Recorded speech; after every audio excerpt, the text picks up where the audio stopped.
Good morning students, online class में आपका स्वागत है। आज हम पढ़ेंगे 12.2 अध्याय का 8वां प्रश्न हमें दिया गया है।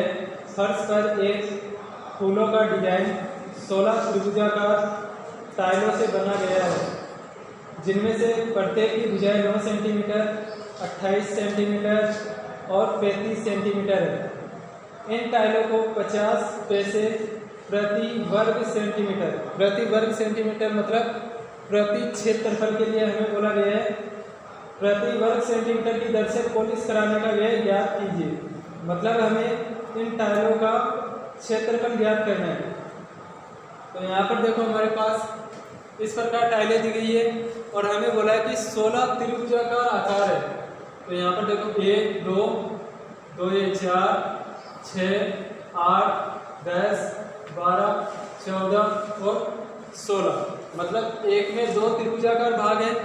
तो हमें क्या करना है, एक त्रिभुजाकार भाग का क्षेत्रफल ज्ञात करना है और उसको 16 से गुणा करना है, जिससे हमारे पास इस पूरे त्रिभुजाकार टाइल का मतलब जो 16 त्रिभुजाकार टाइल दी गई है उसका हमारे पास क्षेत्रफल आ जाएगा और उसको फिर हम गुणा करेंगे 50 पैसे से। हमें यहाँ पर दिया गया है, ये भुजाएं हमारे पास 28 सेंटीमीटर, ये है 9 सेंटीमीटर और ये भी 9 सेंटीमीटर और ये भुजा ये भी 28 सेंटीमीटर और ये वाली भुजा है हमारे पास 35 सेंटीमीटर। इस प्रकार हमें मान दिया गया है।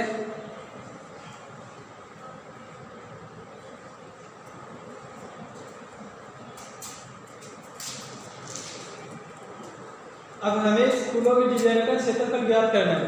इसके लिए हम क्या करेंगे, ये जो त्रिभुजाकार भाग है इस एक भाग का हमें क्षेत्रफल ज्ञात करना है। तो हम लिखेंगे यहाँ पर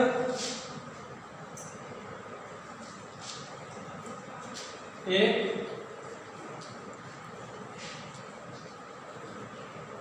त्रिभुजाकार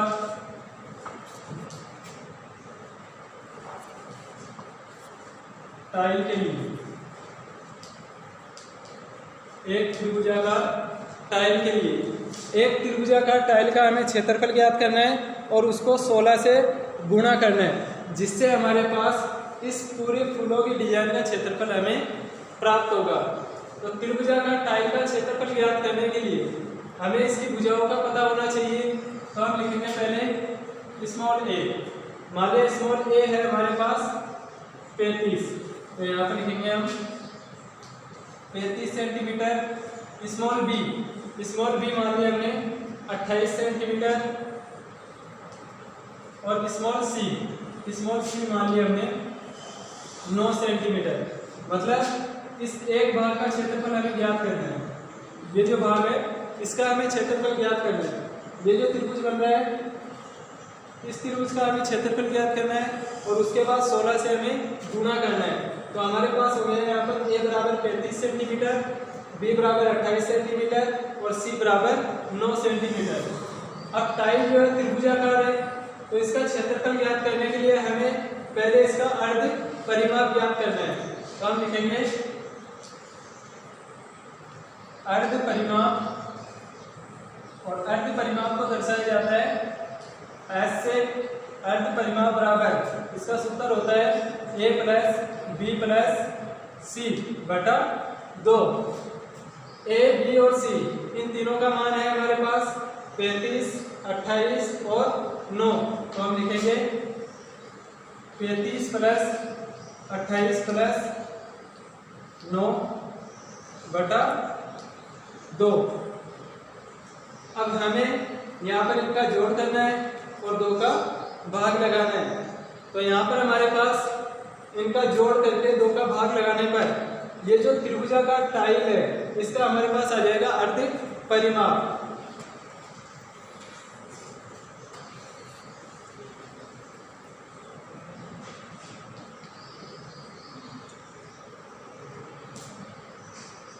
तो ये हो गया 72 बटा 2।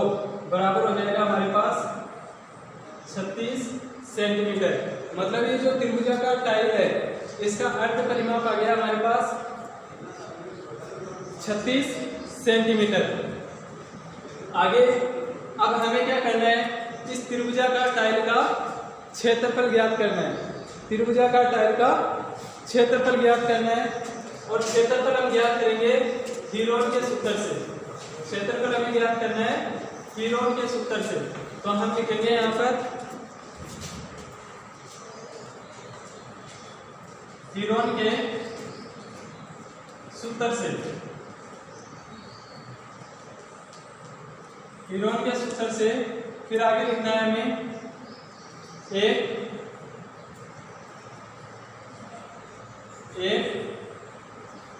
त्रिभुजाकार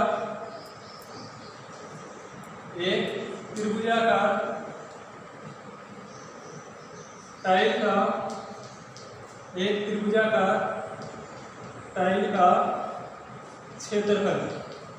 अब हीरोन का सूत्र होता है हमारे पास √S कोष्टक S माइनस A, फिर दूसरा कोष्टक S माइनस B, फिर तीसरा कोष्टक S माइनस C। अब इसमें हमें मान रखने S का मान है हमारे पास 36 कोष्टक S माइनस A, तो ये हो जाएगा 36 माइनस स्मॉल a का मान है हमारे पास 35, तो 36 माइनस 35। फिर आगे हो जाएगा S माइनस B, S का मान 36, तो 36 माइनस 28। फिर S माइनस C, तो ये हो जाएगा 36 माइनस 9 √36 कोष्टक 36 माइनस 35 कोष्टक 36 माइनस 28 कोष्टक 36 माइनस 9। अब इनको घटाना है हमें, तो यहाँ पर लिखेंगे 36 इंटू 36 में से 35 घटाने पर ये हो जाएगा 1 इंटू 36 में से 28 हमें घटाना है, तो ये हो जाएगा 8 इंटू और 36 में से 9 घटाना है हमें, तो ये हो जाएगा 27। 36 गुना 1 गुना 8 गुना 27। अब आगे देखो,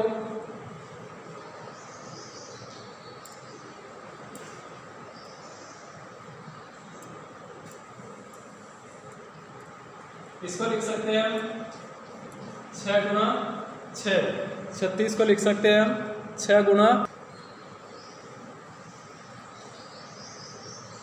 36 को लिख दिया हमने 6 गुना 6। 8 को लिख दिया हमने 2 गुना 2 गुना 2 और 27 को लिख दिया हमने 3 गुना 3 गुना 3।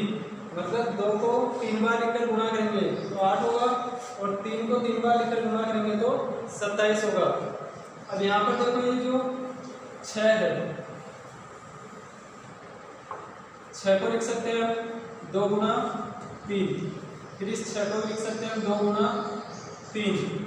फिर आगे है 2 गुना 2 गुना 2 और फिर 3 गुना 3 गुना 3। मतलब इसके अभाज्य गुणनखंड करके आप लिख सकते हैं। यहाँ पर 36 को लिखा हमने 6 गुना 6, मतलब 6 को 6 से गुणा करेंगे तो 36 प्राप्त होगा। 8 को लिखा हमने 2 गुना 2 गुना 2, मतलब इन तीनों को गुणा करने पर 8 प्राप्त होगा। और 27 को लिख दिया हमने 3 गुना 3 गुना 3, तो इन तीनों को गुणा करने पर 27 प्राप्त होगा। अब हमें क्या करना है, इनका वर्गमूल निकालना है। तो हमें दो समान अंकों के समूह देखते हैं और उनमें से एक एक अंक हमें बाहर लिखना है। तो देखो यहाँ पर इस 2 के लिए इस 2 का समूह बन रहा है, तो यहाँ पर लिख दिया हमने 2 गुणा। फिर इस 2 के लिए इस 2 का समूह बन रहा है तो लिख दिया 2। अब इस 3 के लिए इस 3 का समूह बन रहा है तो यहाँ पे लिख दिया हमने 3 गुणा। आगे देखो इस 3 के लिए इस 3 का समूह बन रहा है तो लिख दिया हमने 3। फिर गुणा √ यहाँ पर हमारे पास इस 2 और 3 का समूह नहीं है तो हमने लिख दिया यहाँ पर 2 गुना 3। अब इनको गुना करना है हमें, 2 को 2 से गुना करने पर 4, 4 को 3 से गुना करने पर 12 और 12 को 3 से गुना करने पर 36 और आगे √6। हमने क्षेत्रफल ज्ञात किया है तो यहाँ पे लिखेंगे वर्ग सेंटीमीटर। 36 √6 वर्ग सेंटीमीटर। ये तो आया हमारे पास एक त्रिभुजाकार टाइल का क्षेत्रफल। 36 √6 एक त्रिभुजाकार टाइल का क्षेत्रफल आया है हमारे पास। ये जो त्रिभुजाकार टाइल है वो है हमारे पास 16 टाइल। तो इसको हमें क्या करना है, 16 से गुणा करना है, जिससे हमारे पास पूरी फूलों की डिजाइन का क्षेत्रफल हमें प्राप्त होगा।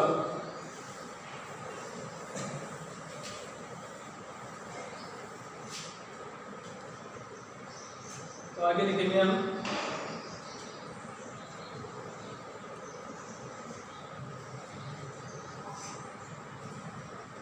फूलों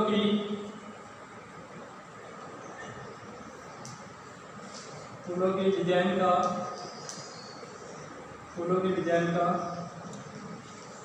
कुल क्षेत्रफल, फूलों की डिजाइन का कुल क्षेत्रफल बराबर कुल त्रिभुजाकार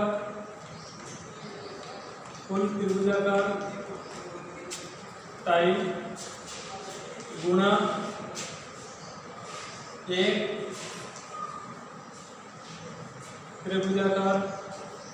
त्रिभुजाकार टाइल का क्षेत्रफल। कुल त्रिभुजाकार टाइल गुणा एक त्रिभुजाकार टाइल का क्षेत्रफल। तो कुल त्रिभुजाकार टाइल है हमारे पास 16, तो हम लिखेंगे 16 × एक त्रिभुजाकार टाइल का क्षेत्रफल है हमारे पास 36 √6। अब 16 को हमें गुणा करना है 36 से।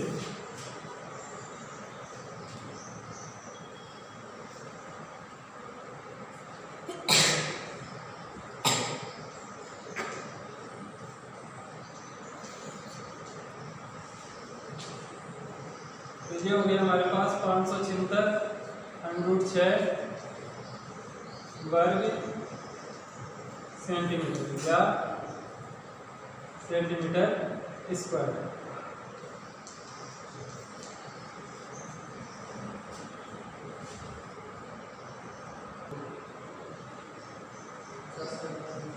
अब अगला प्रश्न देखते हैं हम। एक खेत समलंब के आकार का है।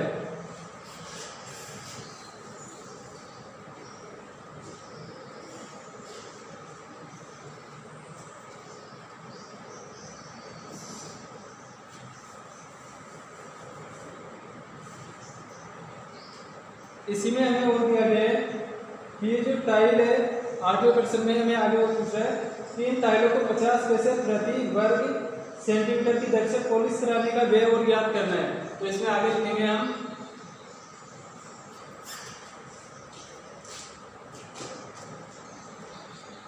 टाइलों को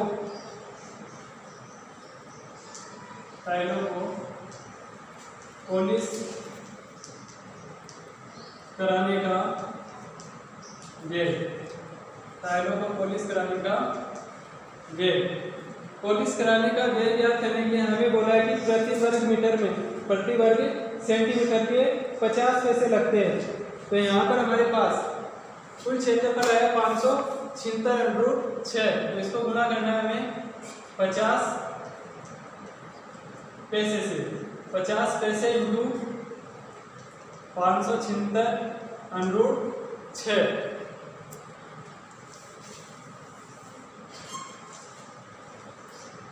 पैसे इसको लिख सकते हैं हम 1/2 रुपए। 50 पैसे को लिख सकते हैं हम 1/2 रुपए इंटू 576 √6। 1/2 इंटू 576 √6। अब 2 से इसको काटना है तो ये हो जाएगा 2 2 का भाग 576 में देंगे हम, तो ये आ जाएगा हमारे पास 288 √6 रुपये, 288 √6 रुपये।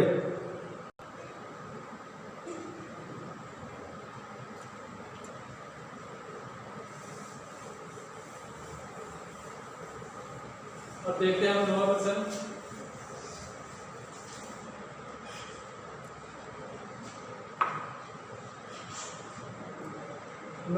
एक खेत समलंब के आकार का है जिसकी समांतर भुजाएं 25 मीटर और 10 मीटर है। इसकी असमांतर भुजाएं 14 मीटर और 13 मीटर है। इस खेत का क्षेत्रफल ज्ञात कीजिए।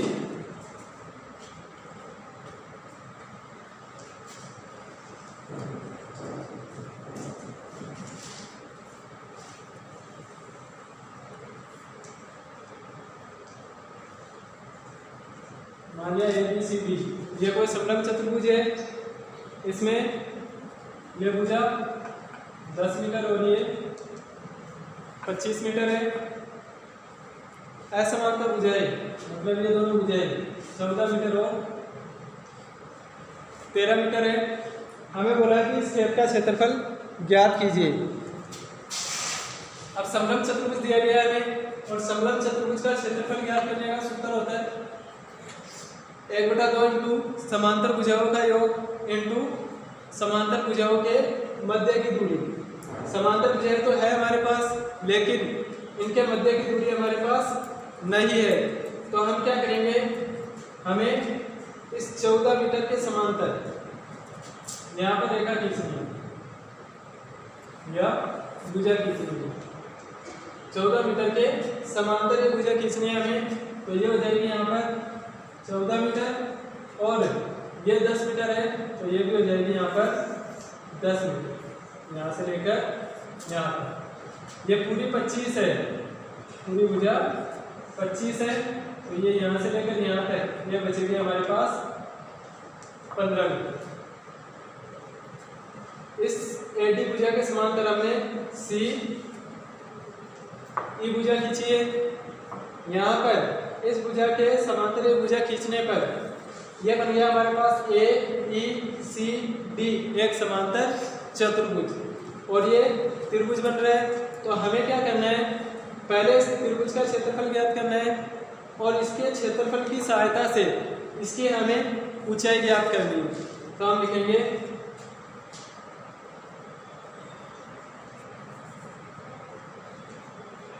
भुजा AD के समांतर भुजा CE खींची। अब देखो त्रिभुज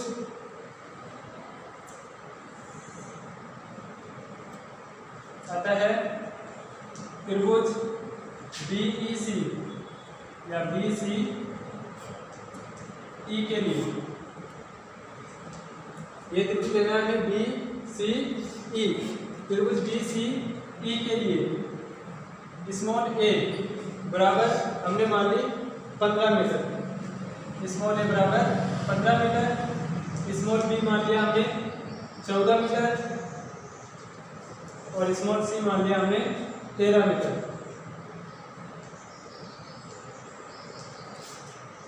त्रिभुज BCE के लिए स्मॉल a मान लिया हमने 15 मीटर, स्मॉल b 14 मीटर और स्मॉल c 13 मीटर। अब निकालेंगे हम इसका अर्ध परिमाप।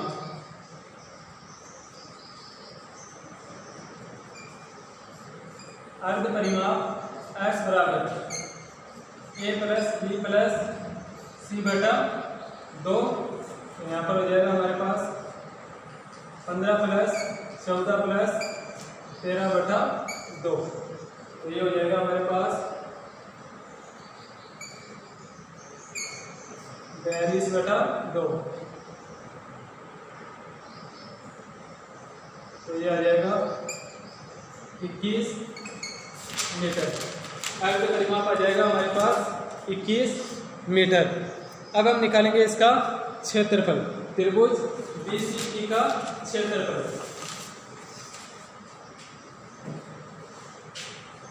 त्रिभुज BCE का क्षेत्रफल, और इसका क्षेत्रफल निकालेंगे हम विरोध के सूत्र से, जो होता है हमारे पास √S कोष्ठक S माइनस ए कोष्ठक S माइनस बी कोष्ठक S माइनस सी। S का मान आया हमारे पास 21, तो यहाँ पर लिखेंगे हम 21 कोष्ठक 21 माइनस ए मतलब 15, फिर 21 माइनस बी का मान 14 और फिर 21 माइनस सी का मान 13। आगे 21 गुणा 21 में से हम 15 घटाएंगे तो हमारे पास बचेगा 6 गुणा 21 में से 14 घटाने पर 7 गुणा और 21 में से 13 घटाने पर 8। √21 गुणा 6 गुणा 7 गुणा 8। अब देखते हैं इसके अभाज्य गुणनखंड। इसको लिख सकते हैं हम 3 गुणा 7। 21 को लिख सकते हैं 3 गुणा 7, क्योंकि 7 और 3 को जब गुणा करते हैं तो 21 प्राप्त होता है। और 6 को लिख सकते हैं हम 2 गुणा 3, और इस 8 को लिख सकते हैं हम 2 गुणा 2 गुणा 2। 2 को 2 से गुणा करेंगे 4, 4 को 2 से गुणा करने पर 8। अब देखते हैं दो समान अंकों के समूह। तो यहाँ पर देखो 3 का समूह बन रहा है, तो हमने लिख दिया 3। जिसका समूह बन रहा है उसको एक बार लिखना है हमें, और ये 7 रह गया यहाँ पर। 7 का समूह बन रहा है, इस 2 का समूह बन रहा है, फिर इस 2 का समूह बन रहा है, तो हमारे पास आ गया 3 गुणा 7 गुणा 2 गुणा 2। मतलब अंडरूट में देखना है 2 बार है तो बाहर एक बार लिखना है। ये 3 2 बार है तो लिख दिया एक बार, 7 2 बार है तो लिख दिया एक बार, ये 2 बार है तो लिख दिया एक बार, फिर ये 2 भी 2 बार है तो लिख दिया एक बार। अब इनको गुणा करते हैं। 3 को 7 से गुणा करेंगे 21, 21 को 2 से 42 और 42 को 2 से 84 वर्ग मीटर। मतलब ये जो त्रिभुज है हमारे पास, इसका हमारे पास क्षेत्रफल आ गया 84 वर्ग मीटर। अब हम निकालेंगे इसकी ऊंचाई। यहाँ पर देखो, ये मान लिया हमने इसकी ऊंचाई है, इसको दर्शा दें यहाँ पर 8 बिंदु से। तो इस त्रिभुज का क्षेत्रफल आ गया हमारे पास 84। आगे देखते हैं।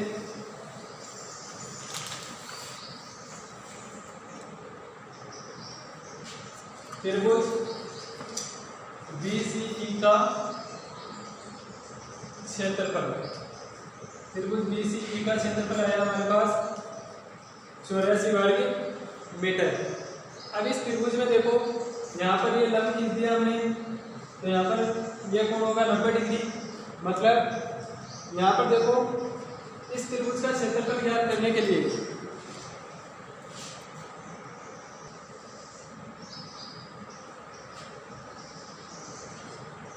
त्रिभुज BCE का क्षेत्रफल 84 वर्ग मीटर है, तो यहाँ पर लिखेंगे हम, यहाँ पर ये 90 डिग्री कोण है, तो यहाँ पर समकोण त्रिभुज हो गया। मतलब यहाँ पर लिखेंगे हम 1/2 इंटू आधार इंटू ऊंचाई। मतलब इस त्रिभुज में यहाँ पर ये लंब खींचे हमने, ये इसका आधार है और ये ऊंचाई हो गई। तो त्रिभुज का क्षेत्रफल ज्ञात करने का एक सूत्र होता है हमारे पास 1/2 इंटू आधार इंटू ऊंचाई। तो आधार ये बन रहा है हमारे पास BE और ऊंचाई CF बराबर यहाँ पर 84 वर्ग मीटर। 1/2 इंटू आधार है BE इंटू ऊंचाई CF। यह आधार हो गया BE और ऊंचाई हो गई CF बराबर 84 1/2 इंटू BE। B ई का मान हमारे पास 15 है, तो यहाँ पर लिखेंगे हम 15 इंटू CF का मान हमें ज्ञात करना है बराबर 84। तो CF बराबर हो जाएगा हमारे पास 84 गुना ये 2 बटा में ये गुना में चला जाएगा और ये ऊपर लिखा हुआ है तो ये नीचे आएगा। तो CF बराबर इसको गुणा करना है हमें, CF बराबर 168/15। अब 168 में 15 का भाग देना है हमें, तो CF बराबर हो जाएगा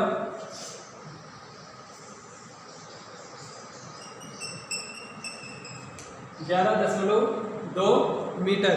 मतलब इसकी ऊंचाई, ये ऊंचाई आएगी 11.2, तो ये भी हो जाएगी हमारे पास 11.2 मीटर। ये ऊंचाई इसी के समान ये वाली ऊंचाई होगी हमारे पास, क्योंकि ये दोनों समांतर रेखाएं हैं, तो ये जितनी ऊंचाई है उतनी यहाँ पर होगी, तो ये 11.2 मीटर। अब हम निकालेंगे इस समांतर चतुर्भुज का क्षेत्रफल।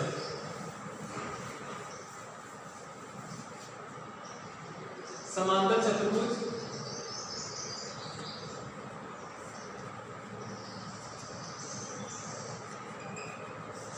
चतुर्भुज ये लेना है AECD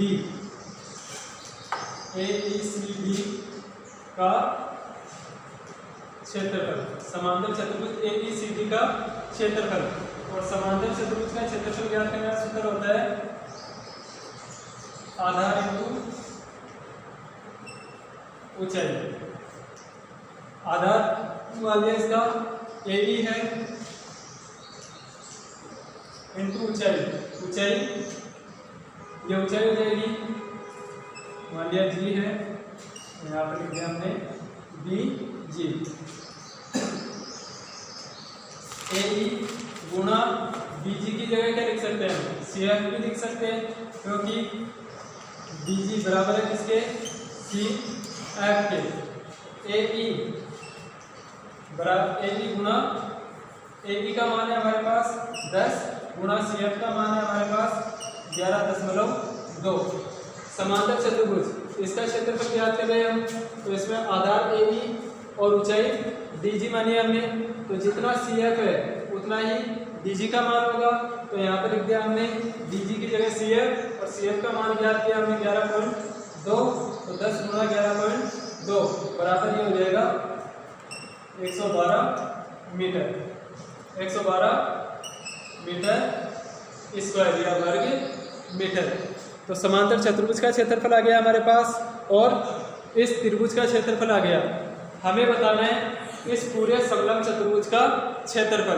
तो अब हम क्या करेंगे, इस समांतर चतुर्भुज के क्षेत्रफल और त्रिभुज का जो क्षेत्रफल है इन दोनों का हमें योग करना है। तो हम आगे लिखेंगे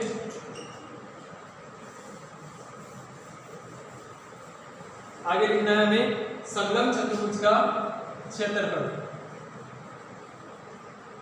समलंब चतुर्भुज नाम लिखते हैं इसका ABCD, मतलब ये पूरा जो है ये समलंब चतुर्भुज ही है। तो यहाँ पर लिखेंगे समलंब चतुर्भुज ABCD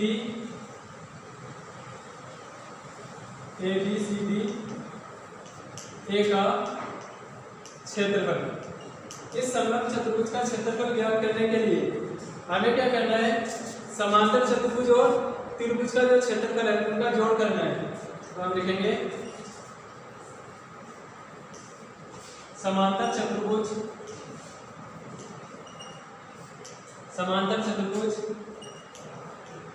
AECD का क्षेत्रफल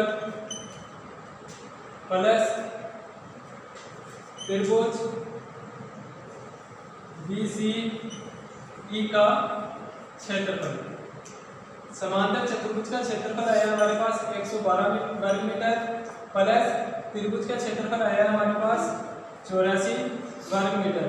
इन दोनों को जोड़ने पर हमारे पास हो जाएगा 196 वर्ग मीटर। तो ये आ गया समलंब चतुर्भुज का क्षेत्रफल, जो हमें बताया था एक खेत तो अब लास्ट में लिखना है हमें